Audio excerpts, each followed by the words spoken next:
안녕하세요. 사연 읽어주는 남녀입니다.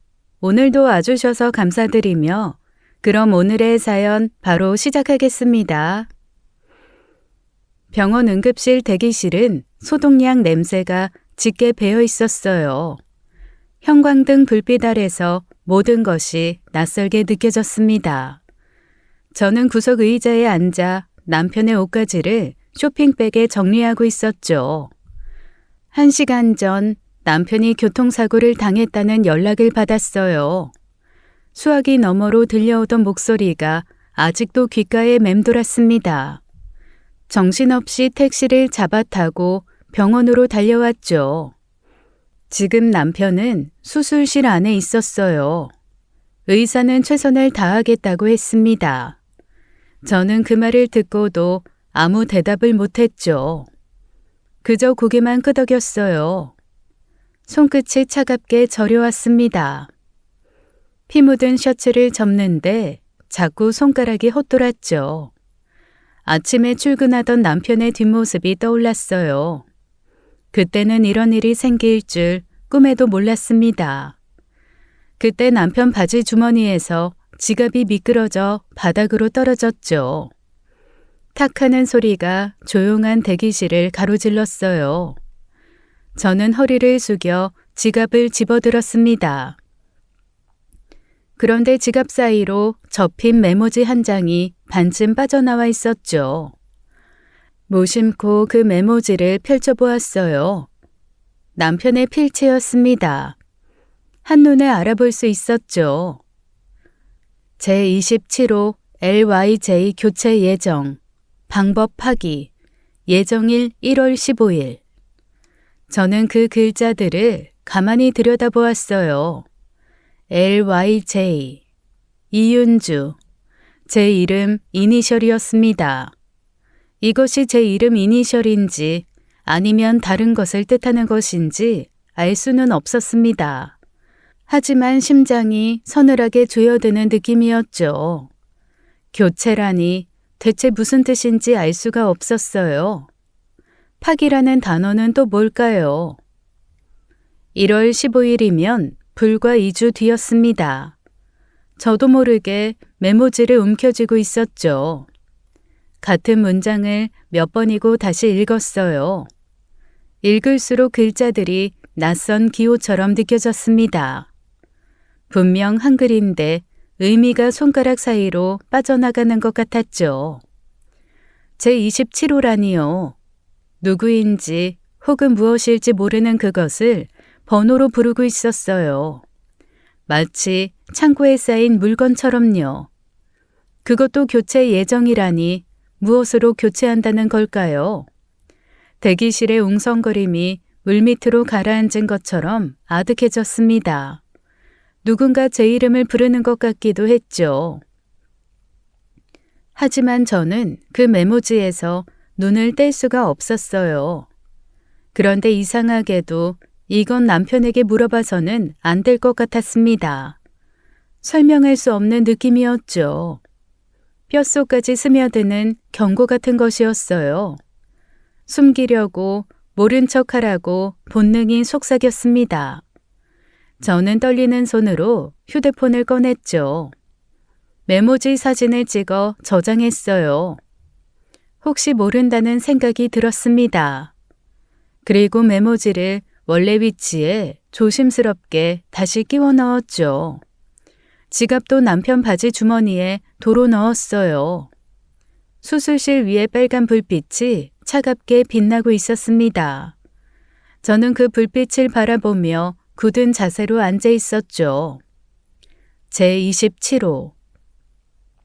그 단어가 갈고리처럼 뇌리에 박혀 떠나지 않았어요. 남편은 지금 저 안에서 생사의 경계에 있었습니다. 저는 그런 남편을 걱정해야 했죠.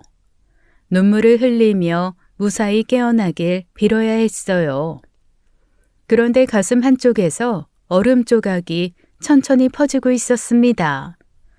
제가 모르는 무언가가 있다는 것을 온몸이 감지하고 있었죠. 그 메모지 한 장이 제 모든 것을 뒤흔들 것 같은 불길한 예감이 들었어요.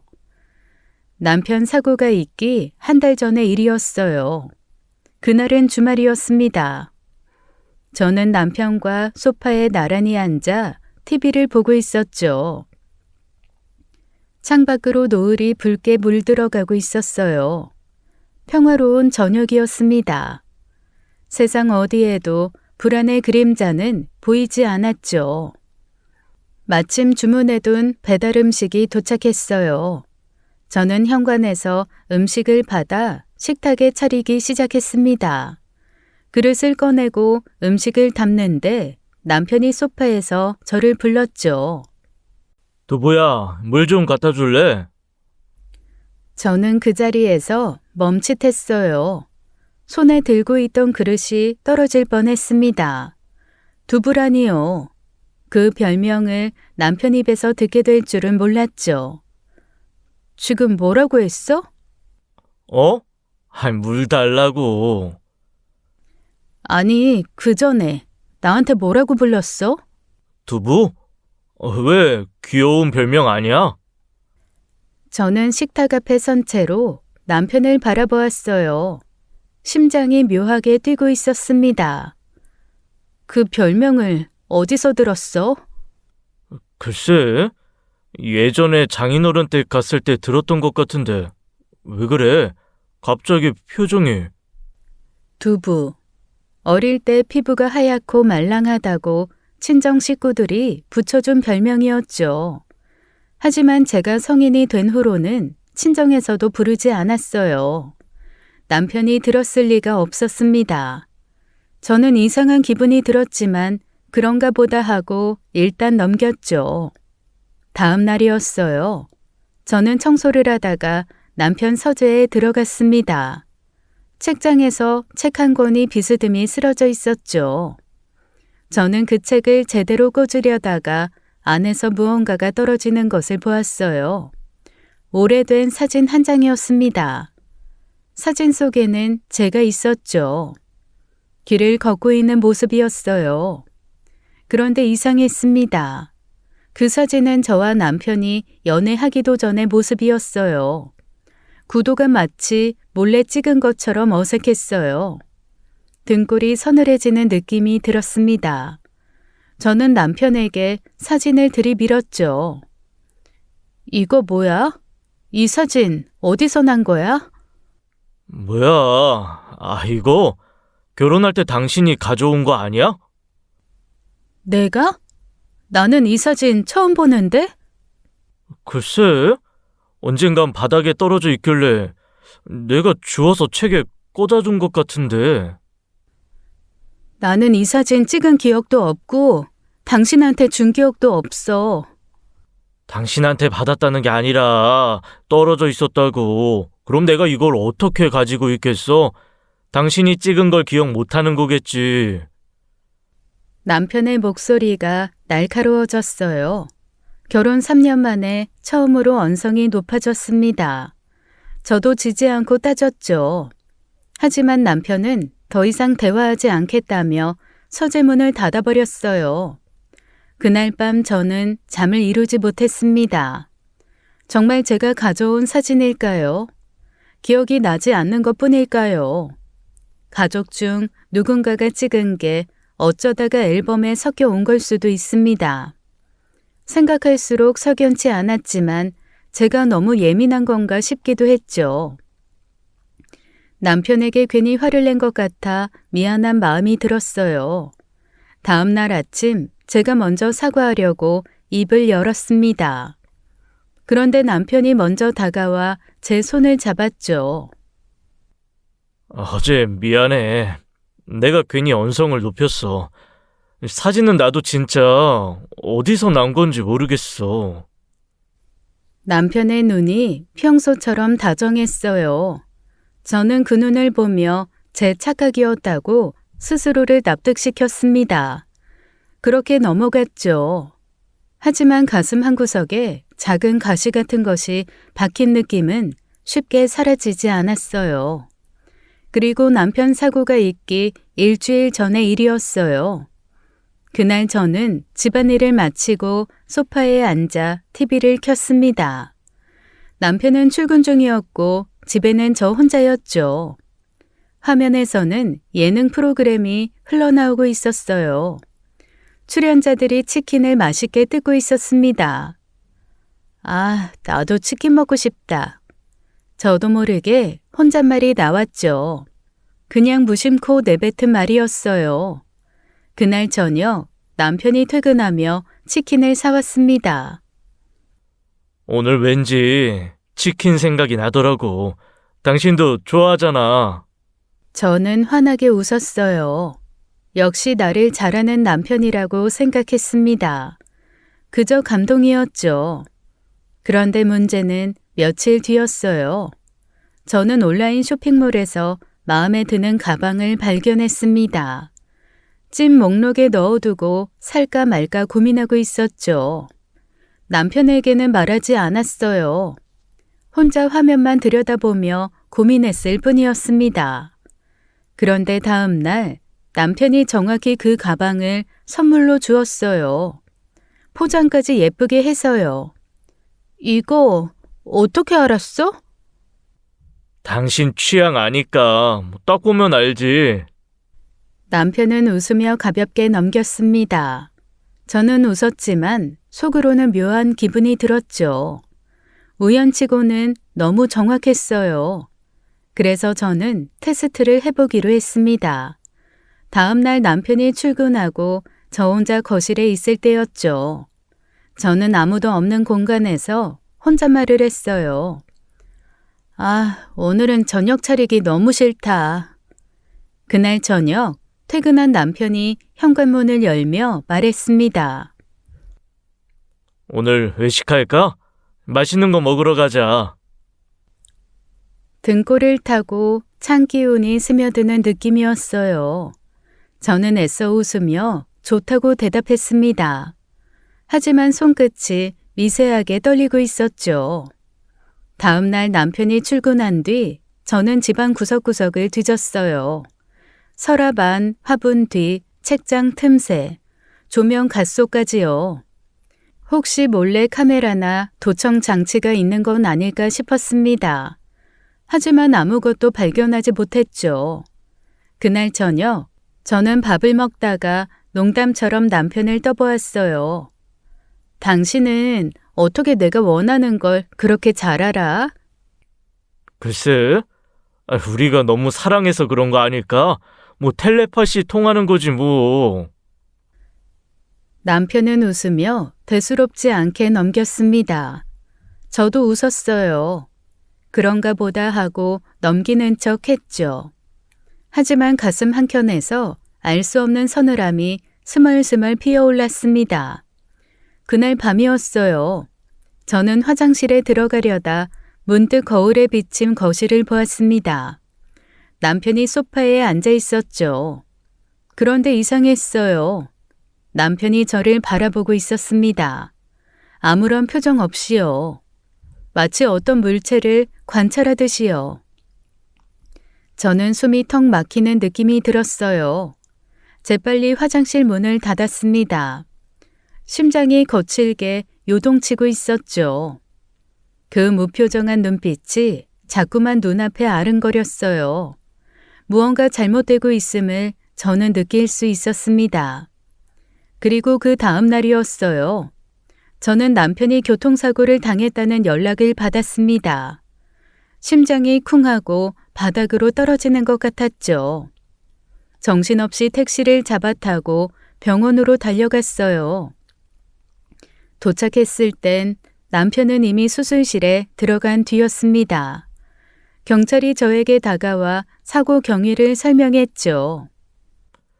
사거리에서 신호 대기 중이셨는데 옆에서 차가 달려와 운전석 쪽을 들이받았습니다. 가해자는 현장에서 바로 확보됐고요. 가해자가 누군가요?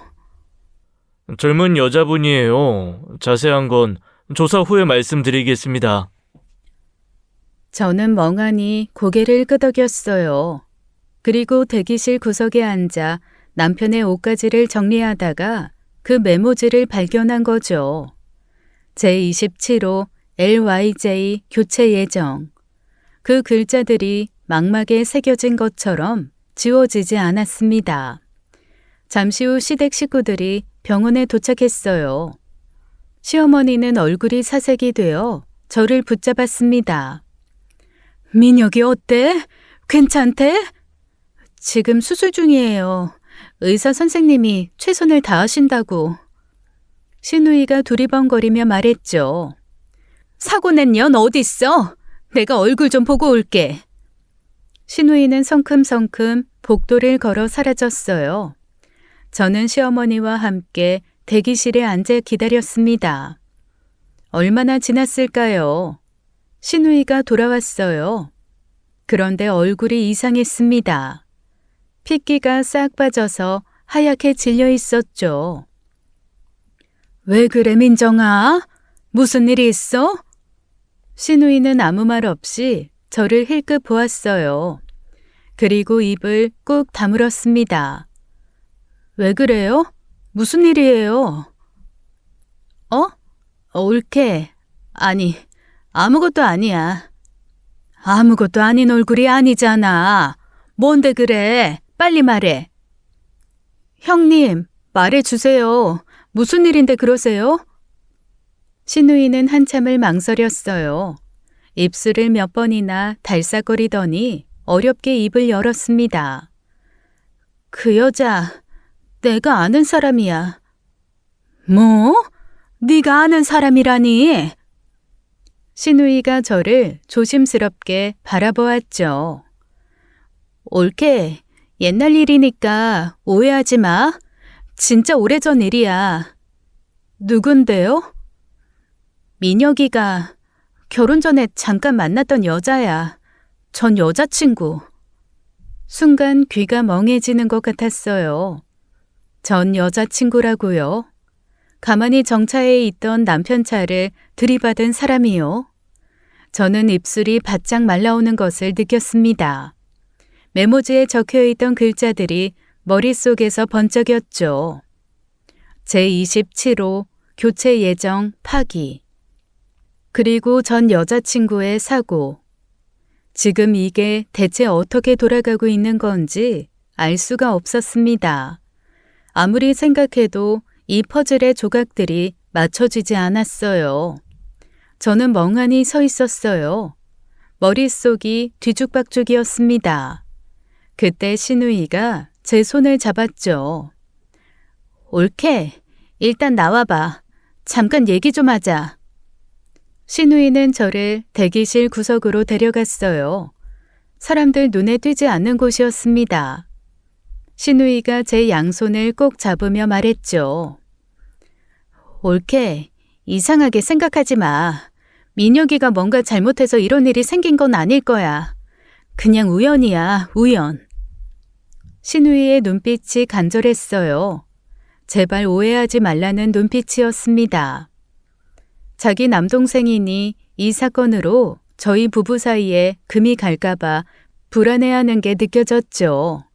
하지만 저는 고개를 저었어요. 형님, 이게 어떻게 우연일 수가 있어요? 그러니까 이미 옛날에 헤어진 사이야. 옳게 결혼하기 한참 전에. 진짜 우연일 거야. 괜히 이상한 오해 하지 마. 전 여자친구가 옛날 남자친구 차를 들이받았어요. 정확히 운전석을요. 그것도 신호 대기 중에 가만히 서 있는 차를요. 이게 우연이라고요? 신우이는 대답하지 못했습니다. 입술만 몇 번 달싹거렸죠. 고의로 들이받은 거예요. 누가 봐도 그래요. 그런데 왜요? 왜 그 여자가 갑자기 이런 짓을 한 거예요? 그건 나도 몰라. 진짜야, 옳게. 나도 그냥 옛날에 민혁이가 그 여자 만난다는 것만 알았지 자세한 건 몰라. 정말 더 아시는 거 없어요? 뭐라도요. 없어. 진짜 없어. 그때도 걔가 별말 안 했어. 그냥 만나다가 헤어졌다. 그것만 들었어. 신우이의 목소리가 떨리고 있었어요. 진짜 모르는 것 같기도 하고 뭔가 숨기는 것 같기도 했습니다. 저는 판단할 수가 없었죠. 저는 남편 지갑에서 발견한 메모지를 말하려다가 입을 다물었어요. 제27호 교체 예정 파기. 그 글자들이 혀끝까지 올라왔다가 다시 가라앉았습니다. 왜인지 모르겠어요. 본능적으로 이건 아무에게도 말해서는 안 될 것 같았죠. 적어도 지금은요. 저는 신우이에게 고개를 끄덕여 보였습니다. 네, 형님. 일단 알겠어요. 신우이는 안도한 표정을 지었어요. 하지만 저는 전혀 안도할 수 없었습니다. 뭔가 심상치 않은 일이 벌어지고 있었죠. 그런데 저 혼자만 아무것도 모르고 있다는 느낌이 들었어요. 마치 모두가 알고 있는 비밀에서 저만 빠져 있는 것 같았습니다. 수술실의 빨간 불빛이 여전히 켜져 있었죠. 저는 그 불빛을 바라보며 생각했어요. 저 안에 있는 남편은 대체 누구일까요? 제가 알고 있는 그 사람이 맞기는 한 걸까요? 저는 가만히 앉아 있을 수가 없었습니다. 마음 한구석에서 무언가가 저를 재촉하고 있었죠. 저는 자리에서 일어나 사고를 낸 여자의 병실을 찾아갔어요. 복도를 걸으며 심장이 점점 빨리 뛰는 것을 느꼈습니다. 병실 문을 열자 여자가 침대에 누워 있었죠. 크게 다친 것 같지는 않았어요. 하지만 눈을 감고 있었습니다. 의식을 찾지 못한 상태인 것 같았죠. 병상 옆에 중년 남자가 앉아 있었어요. 여자의 아버지로 보였습니다. 걱정스러운 얼굴로 딸의 손을 꼭 잡고 있었죠. 남자가 저를 보더니 자리에서 일어났어요. 조심스럽게 다가오며 물었습니다. 혹시 피해자 가족분이신가요? 네, 제 남편이 사고를 당했어요. 정말 죄송합니다. 진심으로 사죄드립니다. 제 딸이 큰 잘못을 저질렀어요. 남자는 허리를 깊이 숙였죠. 저는 그 모습을 가만히 바라보았어요. 대체 왜 그런 짓을 한 거예요? 신호 대기 중에 가만히 서 있는 차를 왜 들이받은 거냐고요. 남자는 고개를 들지 못했습니다. 한참을 망설이더니 힘겹게 입을 열었죠. 제 딸이 정신적으로 좀 문제가 있었어요. 네? 몇 년 전부터 집에만 틀어박혀 있었어요. 밖에 나가는 걸 무서워했죠. 그러면서 이상한 소리만 계속했어요. 무슨 소리요? 자기가 언제 죽는다고 그 날짜를 계속 중얼거렸어요. 매일같이요. 그런데 그날이 됐는데도 아무 일도 안 일어난 거예요. 딸은 멀쩡했어요. 저는 안심했죠. 이제 괜찮아지겠거니 했어요. 그런데 몇 년이 지나서 갑자기 집을 나가더니 이런 사고를 낸 거예요. 저도 이해가 안 됩니다. 정말 죄송합니다. 그때 뒤에서 날카로운 목소리가 들렸어요. 지금 무슨 말도 안 되는 소리를 하는 거예요? 신우이가 어느새 제 뒤에 와 있었습니다. 얼굴이 불그락 푸르락 했죠. 정신병이요? 그래서 어쩌라고요? 정신병 있으면 남의 차 들이받아도 되는 거예요? 그걸 핑계로 빠져나갈 속셈이에요? 아닙니다. 그런 게 아니라 진짜예요. 제 딸이 정말 아팠어요. 제발 믿어주세요. 남자는 계속 고개를 숙이며 사과했어요. 신우이는 여전히 분노한 표정이었습니다. 하지만 저는 그들의 대화가 귀에 들어오지 않았죠.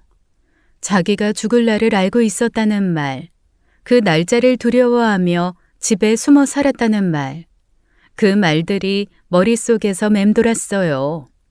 남편 지갑에서 발견한 메모지가 떠올랐습니다. 제27호 교체 예정 파기, 예정일 1월 15일.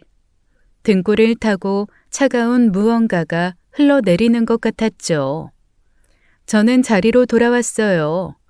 수술실 옆 대기실 의자에 앉았습니다.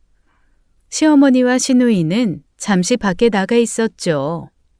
머릿속이 뒤죽박죽이었어요. 메모지, 전 여자친구, 그리고 그 여자 아버지가 했던 말들. 자기가 죽는 날을 알고 있었다는 이야기.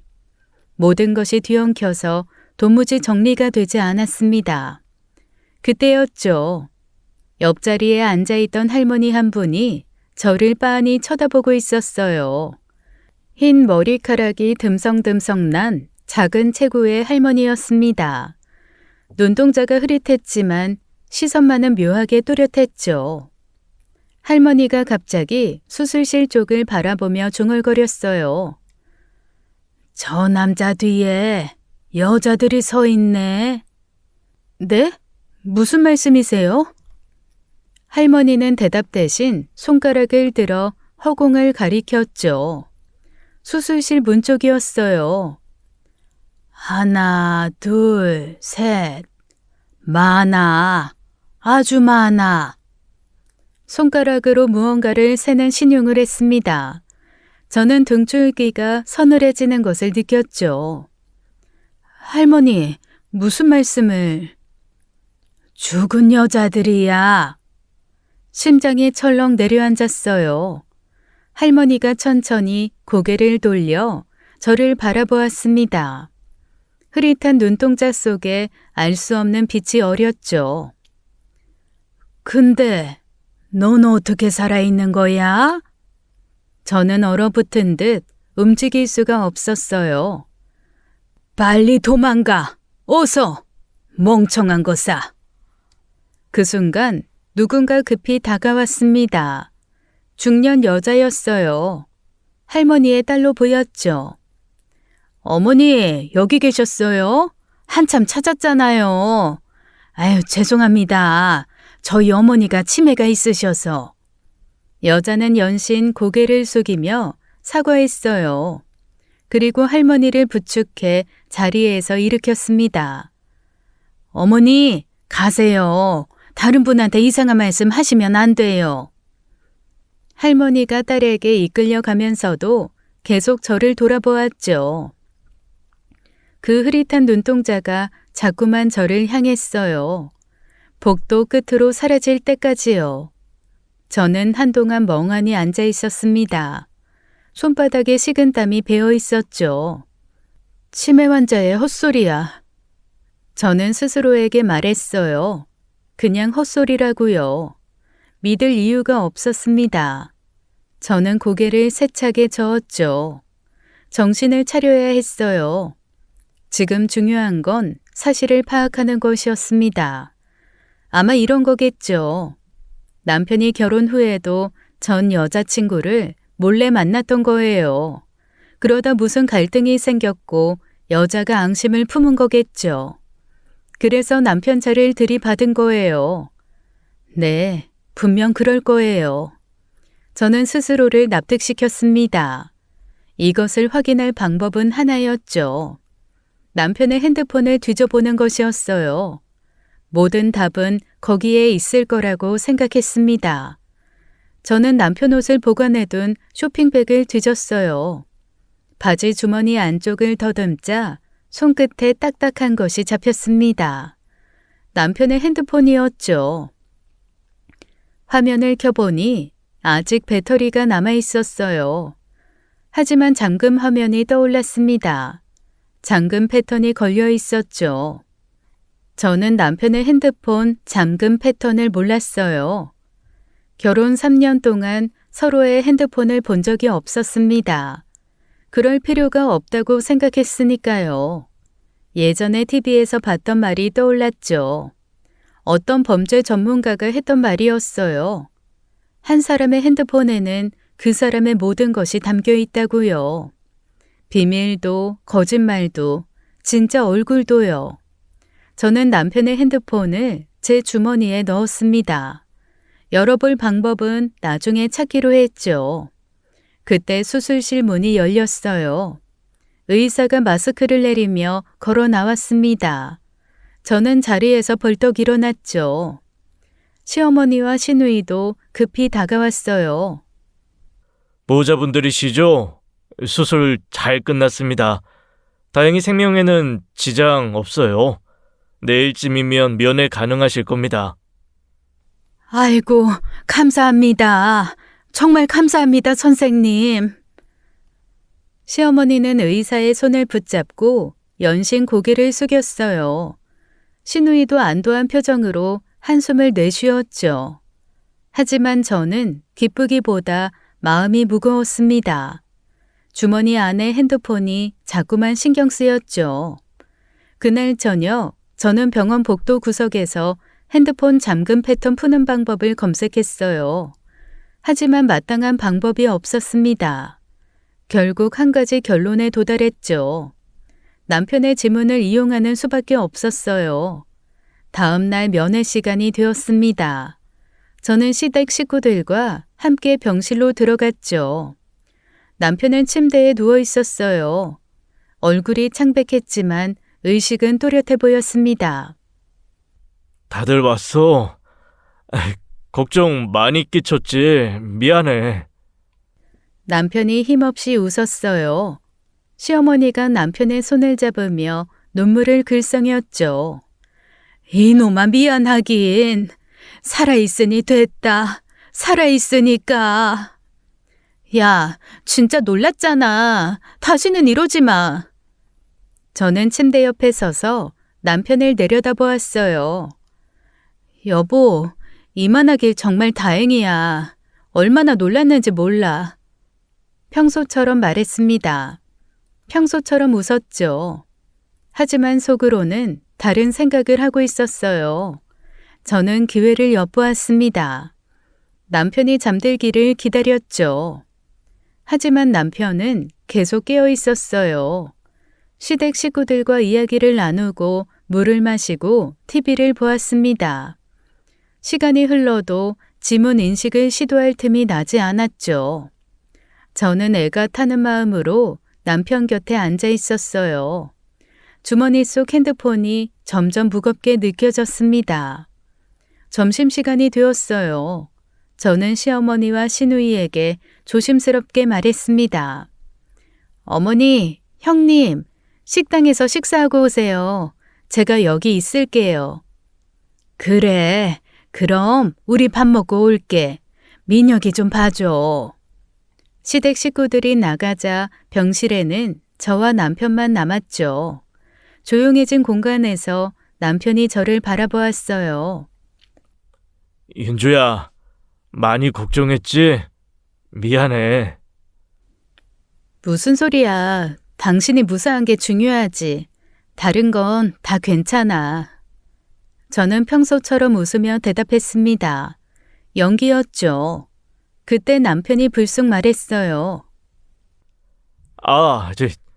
내 핸드폰 좀 찾아줄래? 확인할 게 있어서. 심장이 덜컥 내려앉았습니다. 하지만 저는 최대한 자연스럽게 표정을 유지했죠. 핸드폰? 사고 났을 때 분실된 것 같던데 경찰이 물건 정리해 준 거 봤는데 없더라고. 남편의 표정이 싹 굳었어요. 눈빛이 날카롭게 변하는 것이 보였습니다. 하지만 곧 한숨을 쉬며 고개를 끄덕였죠. 그래? 알겠어.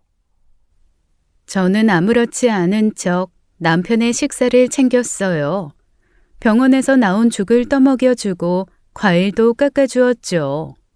속으로는 기회를 엿보고 있었습니다. 남편이 밥을 다 먹고 눈을 감았어요. 좀 쉴게. 약기운 때문에 자꾸 졸립네.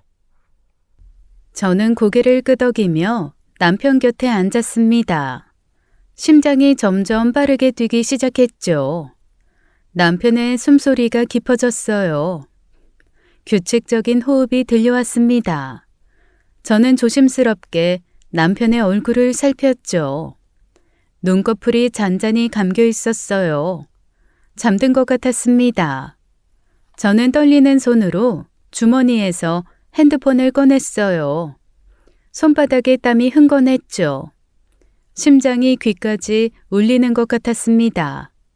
천천히 남편의 손에 다가갔어요. 검지손가락을 잡으려는 순간이었죠. 남편이 뒤척였습니다. 저는 번개처럼 핸드폰을 등 뒤로 숨겼어요. 숨이 턱 막혔죠. 온몸이 얼어붙은 것 같았습니다. 남편이 돌아 누웠어요. 다시 깊은 숨소리가 들려왔습니다. 저는 한참을 움직이지 못했죠. 심장이 목구멍까지 튀어나올 것 같았어요. 괜찮아. 자는 거야. 저는 스스로에게 말했습니다. 다시 핸드폰을 꺼냈어요. 이번에는 더 조심스럽게 남편의 손을 잡았죠. 검지손가락을 지문인식 부분에 갖다 댔습니다. 1초, 2초. 화면이 바뀌었어요. 잠금이 풀렸습니다. 바로 그 순간이었죠. 남편이 눈을 번쩍 떴어요. 심장이 멈추는 것 같았습니다. 저는 반사적으로 핸드폰을 주머니에 쑤셔 넣었죠. 손이 덜덜 떨렸어요. 남편이 저를 빤히 바라보았습니다. 그 눈빛을 마주한 순간 온몸에 식은땀이 흘렀죠. 들켰나? 들킨 건가? 머릿속이 하얗게 비어갔어요. 심장이 미친 듯이 요동쳤습니다. 남편이 입을 열었죠. 당신 어? 밥 먹고 와. 어? 그럴게. 저는 애써 웃으며 대답했어요. 다리가 후들거렸지만 억지로 일어났습니다. 병실 문을 열고 나오는 순간 등 뒤로 남편의 시선이 느껴졌죠. 복도로 나온 저는 벽에 기대어 한숨을 내쉬었어요. 손바닥이 땀으로 흠뻑 젖어 있었습니다. 저는 주머니에서 남편 핸드폰을 꺼냈어요. 다행히 잠금이 풀린 상태 그대로였습니다. 저는 화면이 다시 잠기지 않도록 손가락으로 터치하며 다급히 화장실로 향했죠. 화장실 칸에 들어가 문을 잠갔어요. 심장이 아직도 거칠게 뛰고 있었습니다. 저는 핸드폰 화면을 들여다보기 시작했죠. 먼저 문자 메시지를 열었어요. 사고 직후에 온 문자가 있었습니다. 너 때문이다. 널 죽여버리겠어. 너 때문에 내 인생이 망했어. 저장되지 않은 번호에서 온 문자였죠. 원한이 가득 담긴 글자들이었어요. 그리고 그 아래에 남편이 보낸 답장이 있었습니다. 너 어디야? 그 뒤로는 더 이상 문자가 없었죠. 저는 이 문자가 병실에 입원한 그 여자가 보낸 것이라고 생각했어요. 남편의 전 여자친구요. 대체 이 여자가 왜 이러는 걸까요? 무슨 원한이 있길래 이런 문자를 보내고 차까지 들이받은 걸까요? 혹시 둘이 결혼 후에도 몰래 만나던 사이였던 걸까요? 저는 다른 것들도 살펴보았습니다. 통화 기록, 사진첩, 카카오톡. 하지만 대부분 깨끗했어요. 의심스러운 건 보이지 않았죠. 마치 일부러 정리해둔 것처럼요. 그런데 메모장을 열었을 때였습니다. 저는 숨이 턱 막혔어요. 날짜와 함께 무언가가 빼곡히 적혀 있었죠. 아, 나도 치킨 먹고 싶다. 이 가방 너무 예쁜데. 아, 오늘은 저녁 차리기 너무 싫다. 저는 핸드폰을 든 손이 떨리기 시작했어요. 이 말들은 제가 한 말이었습니다. 집에 혼자 있을 때 중얼거린 혼잣말들이었죠. 아무도 없는 곳에서요. 남편은 출근 중이었고 집에는 저밖에 없었어요. 그런데 어떻게 남편이 이걸 어떻게 알았을까요? 분명 온 집안을 다 뒤졌어요. CCTV나 녹음기가 있나 다 찾아봤습니다. 하지만 없었어요. 제가 한 말 옆에는 날짜까지 적혀 있었습니다. 그날이 맞았어요. 소름이 온몸을 훑고 지나갔습니다. 등줄기가 서늘하게 식어갔죠. 텔레파시가 아니었어요. 남편은 처음부터 알고 있었던 거예요. 제가 뭘 하는지, 뭘 말하는지 전부요. 손끝이 차갑게 저려왔습니다. 제가 결혼한 남자는 대체 누구일까요? 저는 떨리는 손으로 연락처를 뒤졌습니다. 그때 이상한 이름이 눈에 들어왔죠. 29. 이름 대신 숫자만 저장된 번호였어요.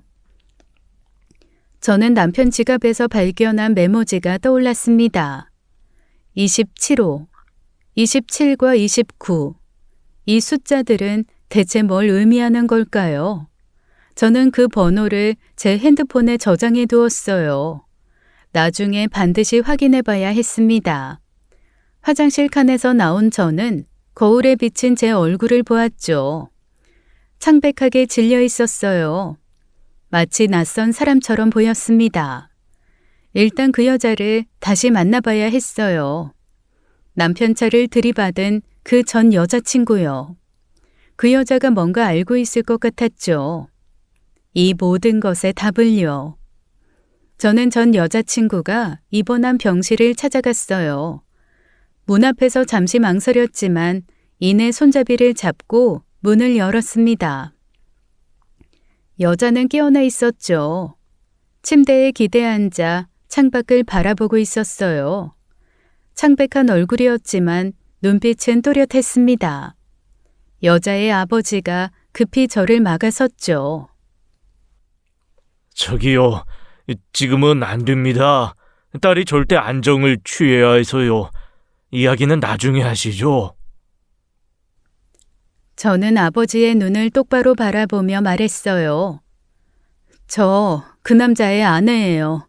잠깐만 얘기하게 해주세요. 그때 침대에서 여자의 목소리가 들려왔습니다. 괜찮아요, 아빠. 나가 계세요. 예린아, 하지만...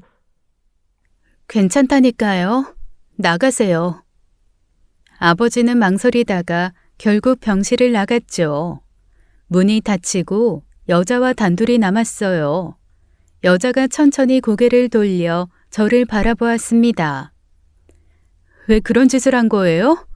왜 제 남편 차를 들이받은 거죠? 사고 아니잖아요. 그쵸? 여자가 피식 웃었어요. 입꼬리가 비틀리듯 올라갔죠. 궁금해요? 상상도 못할 텐데. 당신, 제 남편 전 여자친구라면서요. 대체 무슨 원한이 있길래. 전 여자친구? 아, 그렇게 들으셨구나. 여자가 창밖을 바라보며 말했어요. 저는 그 사람 여자친구이자 동거녀였어요. 같이 살았다고요. 설마 둘이 결혼 후에도 만났던 거예요? 불륜이었던 거예요? 여자가 갑자기 깔깔깔 웃기 시작했어요. 병실의 그 웃음소리가 메아리 쳤죠. 섬뜩한 웃음이었습니다. 불륜? 아니요. 불륜 아니에요. 우리는 원수 사이거든요. 원수요? 오래전에 헤어졌어요. 근데 그 사람, 신기 있는 사람이더라고요. 신기요? 무슨 신기요? 저에 관한 모든 걸 알고 있었어요. 제가 뭘 좋아하는지, 뭘 원하는지, 무슨 생각을 하는지 전부 다요. 그래서 전 그 사람을 완전히 믿었어요. 절대적으로요. 여자의 눈빛이 어두워졌죠. 그런데 어느 날 그 사람이 제 죽을 날을 말해줬어요. 전 무서웠어요. 죽음이 너무 두려웠죠. 그래서 집 안에만 숨어 살았어요. 밖에 나가면 죽을 것 같았거든요. 그런데 그날이 지났는데 안 죽은 거예요.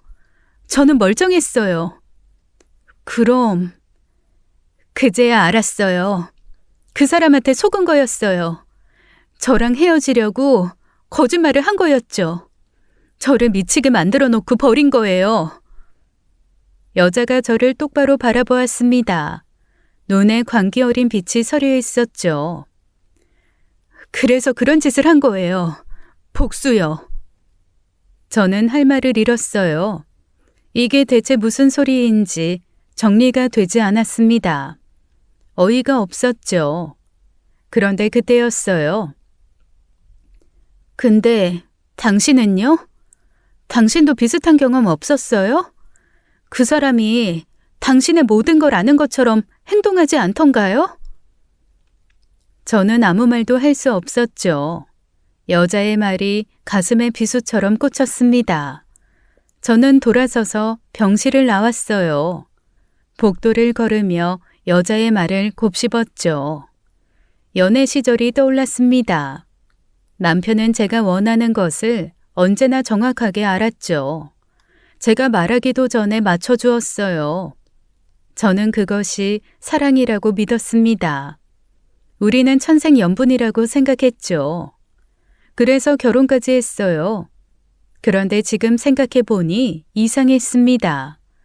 남편 핸드폰 메모장에 적혀있던 것들이 떠올랐죠. 제가 혼자 있을 때 중얼거린 혼잣말들. 그것이 날짜별로 빼곡히 기록되어 있었어요. 신기라고요? 그런 건 믿지 않았습니다. 분명 무언가가 있을 거예요. 저는 급하게 집으로 향했죠. 택시 안에서 카메라 탐지 업체를 검색했어요.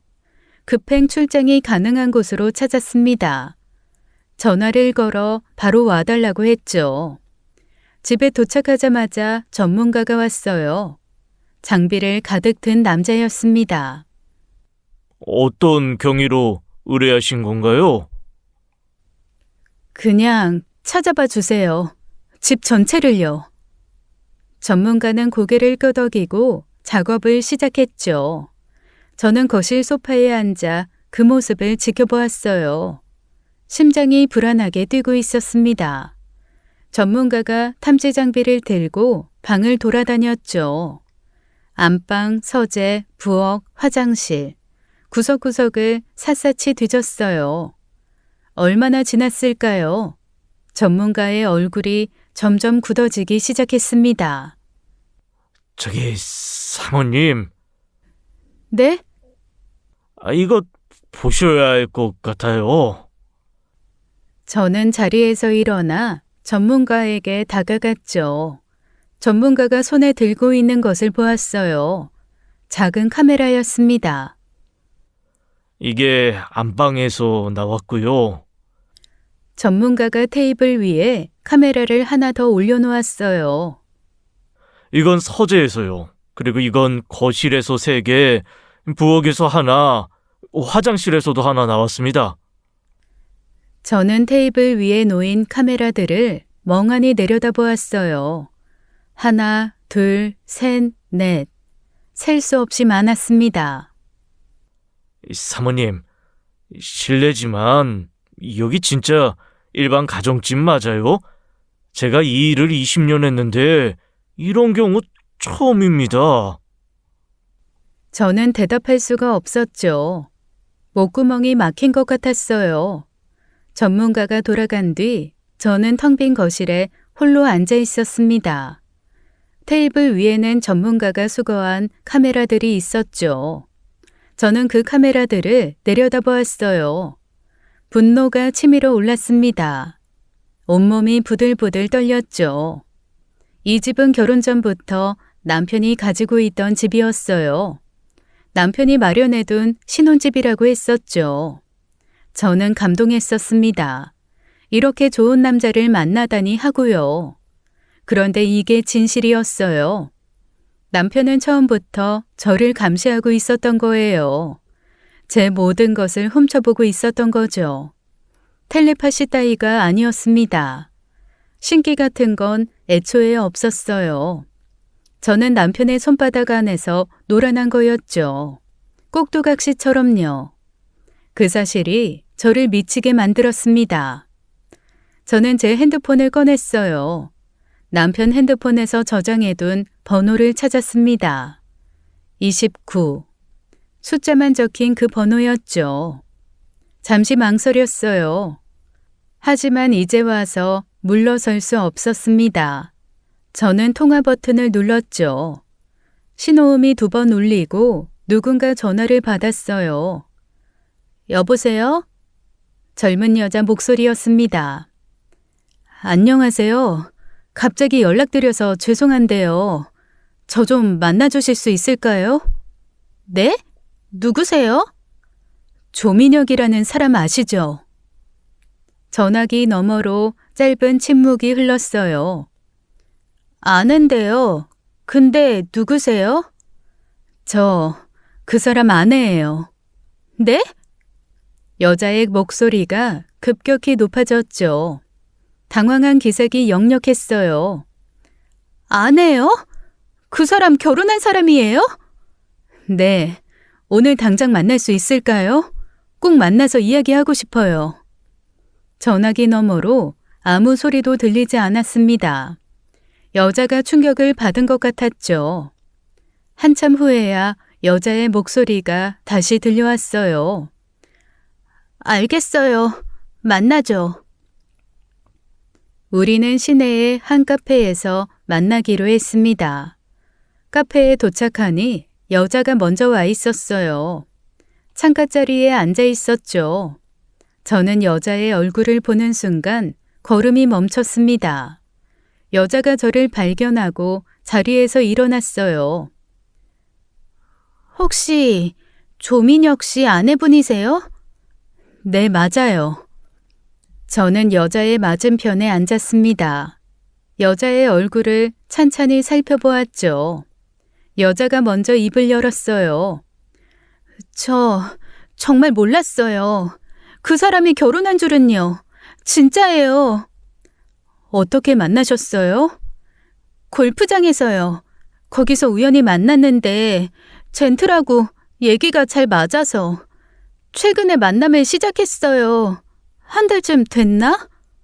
여자의 눈이 불안하게 흔들리고 있었습니다. 정말 유부남인 줄 몰랐어요. 반지도 안 끼고 다녔고 결혼 얘기는 한 번도 안 했거든요. 저한테 분명 싱글이라고 했고요. 정말 죄송해요.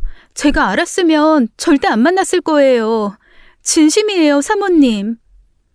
여자는 연신 고개를 숙이며 사과했죠. 저는 여자의 얼굴을 가만히 바라보았어요. 알겠어요. 당신 잘못은 아닌 것 같네요. 정말 죄송해요. 저 이제 그 사람이랑 연락 안 할게요. 바로 끊을게요. 네, 그렇게 하세요. 저는 자리에서 일어났습니다. 여자에게 가볍게 인사를 하고 카페를 나왔죠. 사실 저는 여자를 만난 이유가 따로 있었어요. 남편의 외도를 추궁하려는 게 아니었습니다. 저는 그 여자의 얼굴을 직접 확인하고 싶었죠. 그리고 확인했습니다. 카페 문을 나서며 저는 모든 것이 맞춰지는 것을 느꼈어요. 퍼즐의 마지막 조각이 제자리를 찾은 것 같았죠. 그 여자의 얼굴, 거울을 보는 것 같았어요. 저와 너무나 비슷하게 생겼거든요. 사실 남편 핸드폰에는 또 다른 문자도 있었어요. 저는 그 문자의 발신인에게 전화를 걸었습니다. 신호음이 2번 울리고 누군가 받았죠. 네, 땡땡 부동산입니다. 부동산 중개소였어요. 남편 핸드폰에서 봤던 문자 내용은 전세 계약이 3개월 남았는데 갱신할 의향이 있냐는 것이었습니다. 이상했죠. 저희 부부가 사는 집은 남편 명의였어요. 전세가 아니라 자가였습니다. 그런데 무슨 전세 계약이란 말인가요? 저는 조심스럽게 물었어요. 저기요, 저 조민혁 씨 아내인데요. 전세 갱신을 해야 한다고 문자하셨잖아요. 그 집 주소 좀 알 수 있을까요? 네? 아내분이시라고요? 중개인의 목소리가 당황한 기색이었습니다. 아이, 그게 개인정보라서 함부로 말씀드리기가. 사실 남편이 교통사고가 크게 났어요. 지금 병원에 입원해 있는데 그 집에서 가져와야 할 게 있대요. 제가 대신 좀 다녀오려고요. 아이고, 사고요? 많이 다치셨어요? 네, 좀 심하게 다쳤어요. 아유, 큰일이네. 알겠어요. 주소 알려드릴게요. 중개인이 주소를 불러주었습니다. 저는 떨리는 손으로 그 주소를 메모했죠. 저는 곧바로 그 주소로 향했어요. 도착한 곳은 낡은 빌라였습니다. 3층에 있는 작은 집이었죠. 저는 열쇠공을 불렀어요. 중개사에게 했던 것과 같은 방법으로 상황을 설명했습니다. 남편이 사고로 입원해 있는데 급히 가져올 게 있어요. 의심되시면 부동산이랑 통화하게 해드릴게요. 열쇠공은 고개를 끄덕이고 문을 열어주었죠. 남편의 숨겨진 집에 들어가는 순간 심장이 빠르게 뛰었습니다. 집은 깔끔하게 정리되어 있었어요. 남편의 냄새가 희미하게 났죠. 저는 집안을 뒤지기 시작했어요. 옷장, 서랍, 책장, 구석구석을 샅샅이 살폈습니다. 책상 서랍을 열었을 때였죠. 수첩 하나와 파일 여러 개가 들어있었어요. 파일 앞면에는 모두 번호가 적혀 있었습니다. 저는 파일들을 하나씩 꺼내 펼쳐보았죠. 안에는 사진들이 들어있었어요. 여자들의 사진이었습니다. 27번 파일을 열었어요. 제 사진이었습니다. 몰래 찍은 듯한 사진들이 가득했죠. 남편 지갑에서 발견한 메모지가 떠올랐어요. 제 27호. 그게 저였습니다. 29번 파일을 열었어요.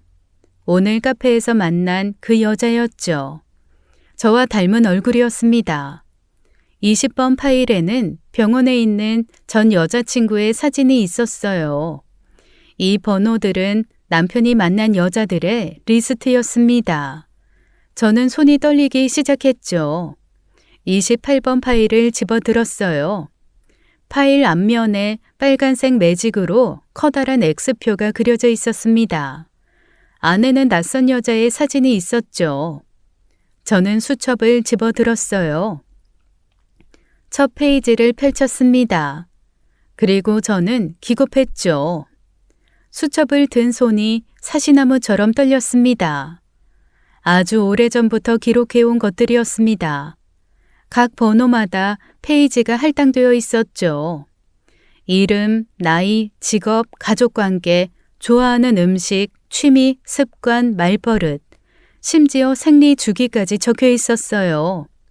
그 아래에는 공략 전략이라는 항목이 있었습니다. 접근 방법, 대화 주제, 선물 리스트. 마치 게임 공략집 같았죠. 그리고 평가표가 있었어요. 외모, 성격, 순종도, 의심도, 경제력. 각 항목마다 점수가 매겨져 있었습니다. 마지막에는 종합 점수가 적혀 있었죠. 저는 27번 페이지를 찾았어요.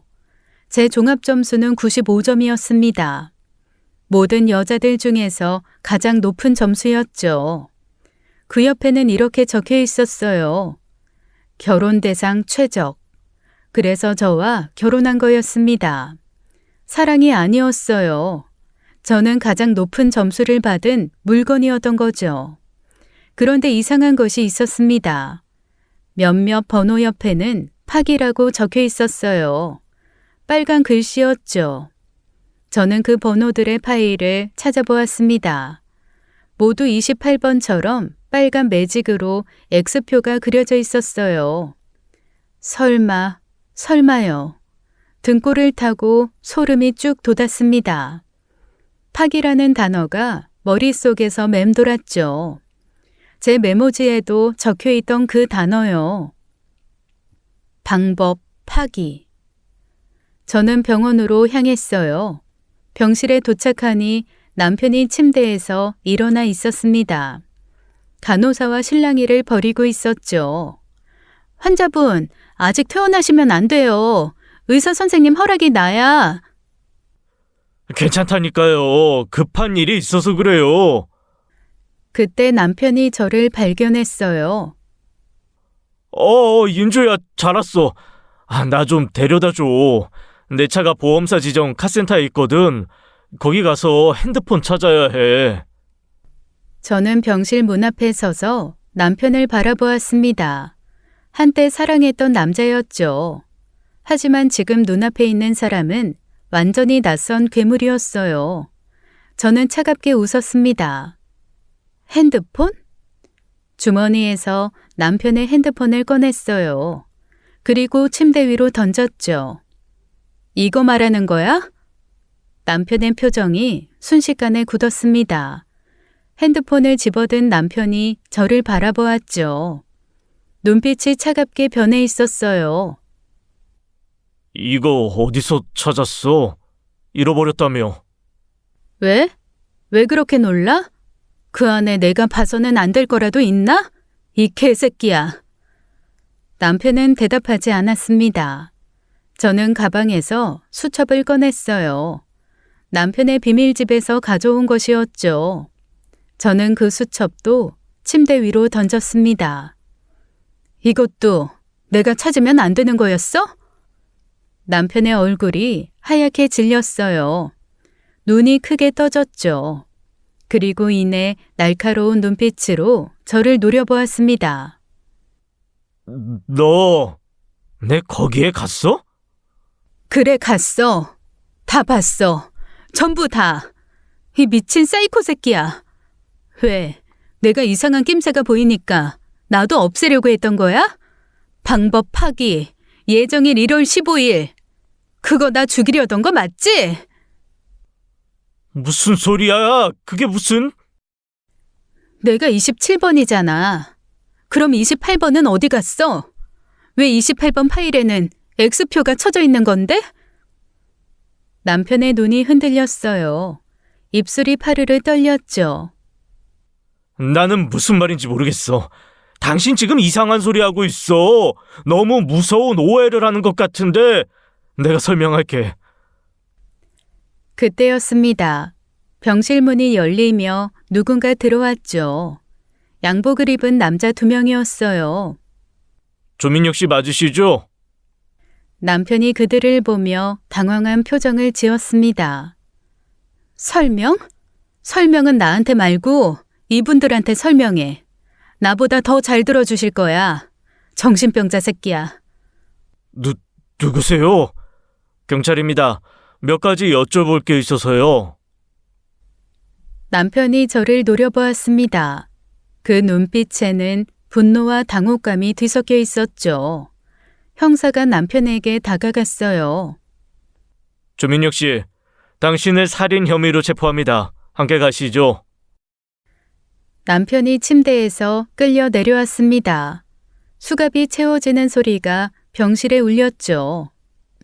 남편이 끌려가며 저를 돌아보았어요. 그 눈빛을 저는 평생 잊지 못할 것 같았습니다. 경찰은 남편을 연행해 조사를 시작했어요. 저는 경찰서에서 참고인 조사를 받았습니다. 제가 발견한 수첩과 파일 속 사진들이 결정적인 증거가 되었죠. 결국 남편은 구속 수사가 진행되었어요. 그리고 얼마 후 수사 결과가 나왔죠. 저는 담당 형사에게서 그 내용을 전해 들었습니다. 28번 여자는 이미 이 세상 사람이 아니었어요.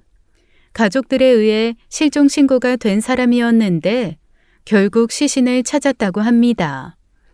남편에게 살해당한 것이 확인되었죠. 시신은 외진 야산에 안매장되어 있었습니다. 28번 여자는 저 다음에 남편이 만난 여자였어요.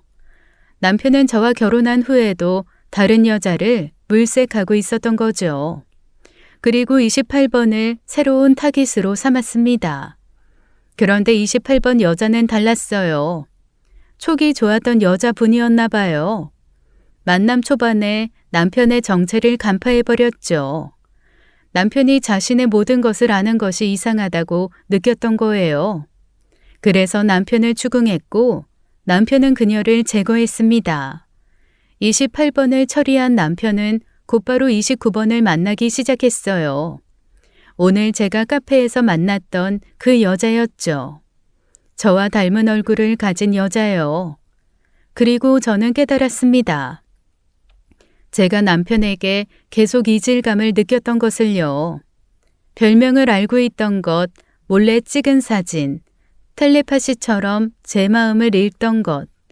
저는 본능적으로 무언가 잘못되었다는 것을 감지하고 있었어요. 남편도 그것을 알았던 거죠. 제가 뭔가 눈치채고 있다는 것을요. 그래서 저를 제거하기로 결심한 거였습니다. 메모지에 적힌 방법 파기, 예정일 1월 15일. 그것은 저를 죽이려던 날짜였어요.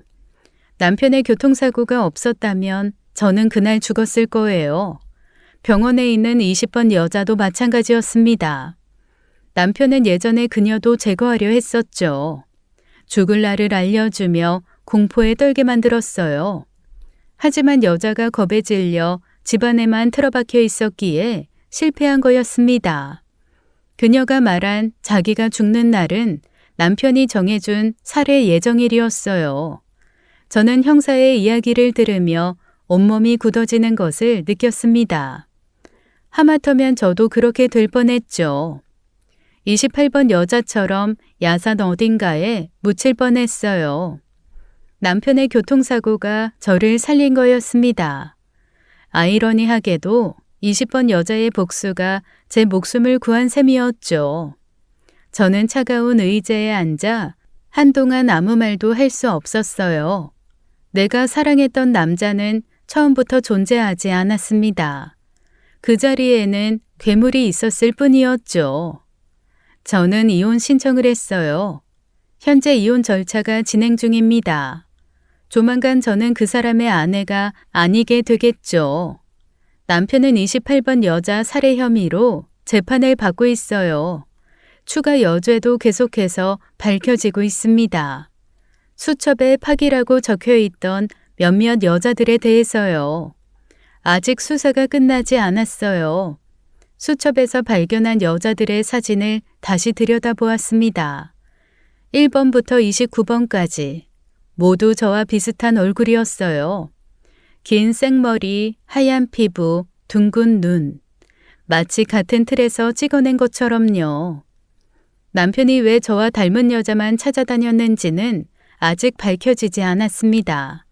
어쩌면 영원히 알 수 없을지도 모르죠. 알고 싶지도 않아요. 저는 그 집을 떠났습니다. 남편과 살았던 그 집을요. 새로운 곳에서 새 삶을 시작했어요. 아무도 저를 모르는 곳이죠.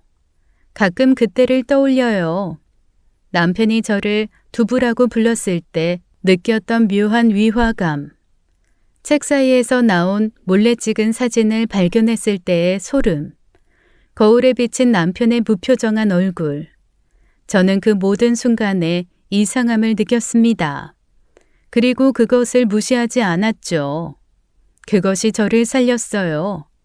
직감은 당신의 영혼이 보내는 경고다. 절대 무시하지 마라. 어디선가 읽었던 말이 떠오릅니다. 작은 이상함도 그냥 넘기지 않는 것, 그것이 때로는 목숨을 살린다는 것을 저는 온몸으로 깨달았어요. 지금 이 이야기를 듣고 계신 분들도 기억해 주세요. 당신의 직감이 보내는 신호를요. 그것은 결코 우연이 아닙니다. 지금까지 사연 읽어주는 남녀였습니다. 끝까지 시청해 주신 여러분 감사드리며 저희는 다음 사연으로 돌아올게요. 감사합니다.